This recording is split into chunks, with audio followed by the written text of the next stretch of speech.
Thank you to the amazing collaboration of these three speakers. It's been really such a tremendous joy. Matt obviously gave a call to action of ways you can help them, but on the screen here, we do have some other ways you can get involved in newborn screening advocacy. We are always looking to share newborn screening experiences, so we have a QR code for that. We have a petition you can sign, and then also we have a survey for clinics. So if you were missed by newborn screening, classical, cobalamin, MTHFR, share this with your clinic. One of the things labs need desperately is missed patient data. It's hard to make decisions when you don't know what's being missed. So they could really use that information. Additionally, Carla pointed out in her presentation that the Newborn Screening Saves Lives Act has not been reauthorized. And so one way we can all make a difference is by contacting our congressmen and representatives and asking them to reauthorize this important bill.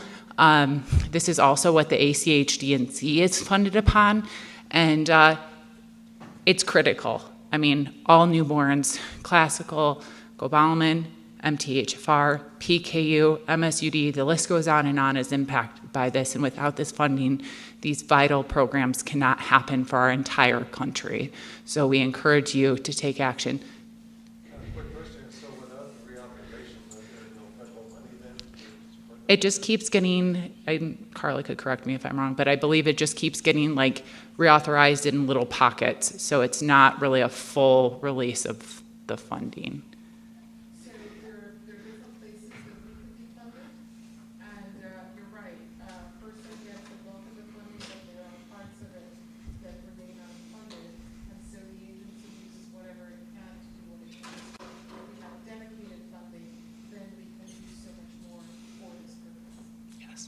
So thank you for that. We will have a Q&A session, and you'll have a lot of time to ask Carla questions because we are so excited to have her here. And every one of our speakers, our Q&A time did get switched to 11:15 so we can accommodate Dr. Chapman. So we'll flip those to, as I had suggested earlier. I'm going to now invite Margie McGlynn, the president of our organization and also the chair of our classical HCU program.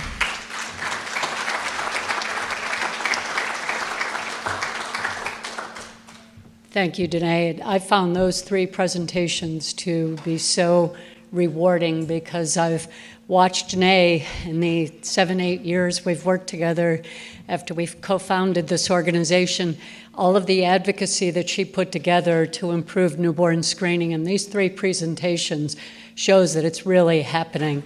And I couldn't have been happier to hear that after you heard this webinar on HCU, that you went back and changed your methionine cutoff. Danae texted me that was the Guthrie Symposium at University of Buffalo that I was participating in as an alumnus. So I used that platform because I knew newborn screening directors around the country or around the world would be hooked up on the webinar for that. And it's great to hear someone was listening, so thank you. Thank you for that. And let me also say, we've got someone here from University of Buffalo. I'd like Mary Reedy to stand. So, thank you, Mary. I was looking for a way to support my alumni, University of Buffalo, in their capital campaign. And I said to the dean of the School of Pharmacy, I want to help, but my number one passion is classical homocystinuria, or homocystinuria in general, so I can't divert funding from that. And he was very clever. He found a way for me to be able to do something that supported the homocysteinurias, but also supported the university. So I endowed a chair in the School of Pharmacy for a clinical pharmacist to not only join the faculty and develop a class on rare diseases, metabolic diseases, so that the PharmDs could learn about this, but she also sits in the genetic clinics and gets involved as a member of the care team for every one of the patients in that clinic. So if your clinic doesn't do that, they should. contact Mary, and she can give you some good reasons why it should be done. And thanks for coming, Mary. All right, so I'm pleased to go through an update on our classical HCU research map. And we've really had a lot of progress thanks to the researchers in the room and thanks to the biotech companies that have taken on classical homocystinuria and some of them other homocystinuриas. So Danae, to move to the next slide, the arrow down. Oops, okay. So I'm not going to go through the pathway, you've all seen it. I'm putting it up here because I'm going to come back and show you where the different treatment approaches under development fit into this pathway, so stay tuned. So these are the 5 general approaches that are being developed by the broad research group we have supporting us.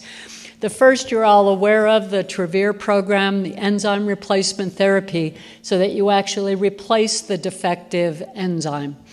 Second, oral enzyme therapies that you take, and in your gut, they break down methionine so it doesn't get absorbed, so you don't make homocysteine. Third would be genetic therapies, either gene therapy or gene editing, that enable your liver cells to have the correct DNA as opposed to the defective DNA, and they can then express that DNA and make cysteine beta synthase enzyme. The fourth is what's called chaperone therapy, and a chaperone is a small molecule. Most drugs are small molecules. Biologics are usually injected and come from living organisms, but small molecules are usually oral therapies. And that combines with a defective enzyme in a way that stabilizes that enzyme so it can restore its activity. And last are ways to modify the metabolic pathway to help lower homocysteine, and you'll hear directly about that from Ken McGlynn. So let me go back then to that chart and show you in the upper left, the oral enzyme therapy hits here because methionine doesn't get into the bloodstream from the gut. Then along that pathway where homocysteine and methionine, one gets converted to the other and back, you can alter that pathway. Then in the bottom left, directly at the root cause of classical HCU, the defective HCU enzyme, you can replace the enzyme with a synthetic version. You can have genetic therapy, or you could have chaperone therapy that would stabilize the enzyme. So I'm going to go through the 5 approaches one by one, not in great detail because we have other speakers who represent those programs. So the enzyme replacement therapy, one of the things I want to say about this is I want to give credit to Jan Kraus. Jan was at the University of Colorado, and he came up with this program. He was also one of the pioneers in classical HCU. And I was pleased to be able to give him a grant when I first set up the Hempling Foundation. I think that was 2011 in honor of my late sisters. I was pleased to give him a grant so that he could do a mouse study to see if this program worked. And it did, and this program has now been licensed in or bought by Travere from the original company that licensed it in, Orphan Technologies. So you'll hear about the phase 1-2 results in the phase 3 trial. We're hoping this is on the market no later than 2027 because we know many of you have been waiting for this. And so this slide shows 2 different programs under development by Syntys Bio. Originally, the top program was being developed by Codexis, but they bought rights to it at Syntys. And this is what I explained could be something you take orally, and it has an enzyme, methionine gamma lyase, and that will eliminate the methionine in the gut and prevent that from getting absorbed. And then they're working on a second generation that would be an extended release technology. Wouldn't it be great if you could take something once a day and you would be able to consume protein with methionine, but it wouldn't get absorbed? So we're really excited about this. The company plans to file for an IND in the first half of 2025, and that would enable the first phase of human testing to begin. The second one is further behind. And this is a second company working on the same approach of the oral enzyme therapy, and this is Petri Bio, and I believe both of these companies have representatives here today. Danae, is that correct? So seek them out if you're interested in learning more about this. And they also have a methionase. It's an enzyme that breaks down methionase. Theirs is derived from bacteria as opposed to Syntis is chemically engineered, but you end up at the same place. And they do have results in their mouse model that shows a 35% reduction in homocysteine. And they are waiting for another grant that hopefully will support the studies that are needed in order to file an IND. Like you have to figure out the right dosing regimen, you have to make sure it's not toxic, etc. The next are two genetic therapies. The first, if you've been here at prior meetings when we presented, you've heard about Warren Kruger's program, partnered with Ron Crystal, that I was also happy to fund with my Family Foundation grant. And we have positive results in a mouse model that shows that homocysteine was returned to near normal levels. And what we've been working on is to find a biotech or pharma company willing to support it. So you companies in the room, none of you want to come out with a product and 7-8 years later a transformative approach to give a one-time injection of gene therapy takes your full market away. So keep developing what you're developing, but come talk to us about getting involved in this program as well. The second one, gene editing, Tome Biosciences is also in the room. By gene editing, you target the defective part of the gene and you replace it with the correct coding. And Tome is doing this right now for PKU. And once they get proof of concept, and they're doing that in non-human primates or monkeys, once they get that, they've committed that they're ready to work on HCU. So let's cheer them on for PKU and hope that we get this in the lab pretty soon for HCU. Chaperones, you're going to see a presentation by Thomas McCorvey, who we gave a grant to in our last round of funding. And he'll probably give a lot of technical detail about how they did this work, but it's essentially screening to find the right drug that if that is administered and it then is matched up with part of the enzyme, and that enzyme is defective, it can stabilize it and make that enzyme function. And then the last approach you'll hear about from Ken McGlynn, so I won't go into great detail. We did fund some of Ken's work with a grant from our Global Grants program, and the Hummel family has funded Ken's lab as well and supported this great work. And I know he also has a financial partner that's in the room. So it's great to see so many different parties come together and help move these therapies forward. And Ken tells us he's finishing up his IND enabling studies so that he can file his IND and we can get this into humans. And we hope some of you are able to participate when we get to that stage. So let me just come back to this framework and you can see not just the approach but the specific programs and where they act in the biochemical pathway. So let me just finish up with a quick update on our Global Grants program. So as you heard me say twice, I started funding some of these projects in 2011 through the foundation I set up in honor of my sisters. And the Hummel family supported Ken McGlynn's lab, so they've been supporting research for the last 13 or 14 years.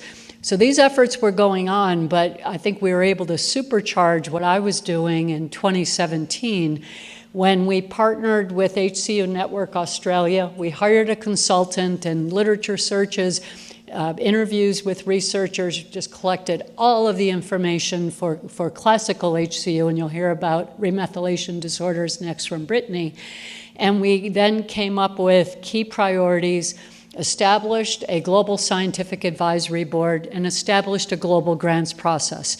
We've already completed 3 calls, and I show here our focus was new treatment approaches, and we also had a second objective, an improved approach to newborn screening. And here are the grants listed here. I won't go into detail. You'll be hearing about the first and third program. The second one is a way that you could synergize with the enzyme replacement therapy to free up more homocysteine to get metabolized. So that could come back as a potential combination approach in the future. We did not fund any newborn screening proposals because the ones that were submitted were not believed to be viable first-tier screens, and that was really what we knew the community needed. And we're very pleased to see that the CDC has a pilot underway for first-tier screening, and that could just dramatically change the landscape, and the at-home test will also, I know, be very helpful. And when we got to our third call, we were at the stage of evolution of HCU Network America, where we were realizing that the other homocystinurias, cobalamin disorders and MTHFR, they needed support from an organization like us. So what we decided to do for our third call, as we were starting to welcome them with open arms, was to have a more general call objective. So we said we were looking for therapies to lower homocysteine in CBS and other related homocysteinurias. And lo and behold, we got a proposal to address cobalamin C. Now, we didn't have a lot of funding. Brittany and the fundraising team have since done great work, many of you supporting us, so that we now can, fund things on our own. But we took the small amount of funding we had, and we found two partners, the Organic Acidemia Association and a CBLC group in Italy, and we were able to fund Silvia Velassi, and you'll see that on a video shortly. Since Brittany has set up an entirely new process for remethylation, as well as a different advisory board to get that expertise at the core, and you'll hear more about that.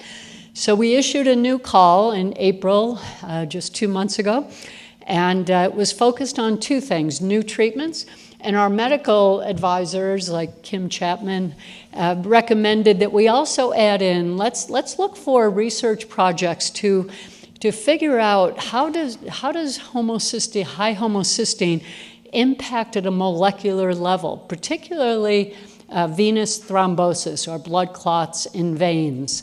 And so we have gotten a few proposals sent back on that. So we got 7 responses in total, and those are under evaluation by our scientific advisory board. So summary, we did lose 2 programs that were in the clinic, which Danae, I know, was so devastated. But in the past 6 or 8 months since that happened, or the second one happened, many more have come into this research map. So we have a lot of hope. And we expect our first treatment on the market by 2027. And you can see there's several new mechanisms in development. Many of them are because of the research funding efforts of the Hempling Foundation, the Hummel family, and all of you collectively helping us to raise funds for research. And it's critical, and we tell this to all the researchers and biotech companies we deal with. It's great that you can lower homocysteine, but if patients still have to stay on the low-protein diet and take supplements, you're really not improving their quality of life on a day-to-day basis. So they know that, and they're going to help us make sure that can be addressed. And what do we need from all of you? We need help in fundraising, but we really need your help to support these studies and these trials. Kim will talk about RareX. If there's anyone in the room who has not participated in RareX, you're not helping your own community and your own family member see better care in the future, because that data only leads to better research decisions and better results. And also, as these trials come up and running, phase 1, phase 2, phase 3, please do your best to get yourself or your family member enrolled in this trial, because you will only help the community get to a new product faster. So with that, I thank you, and we have our next speaker. Danae, is that a video next, or is...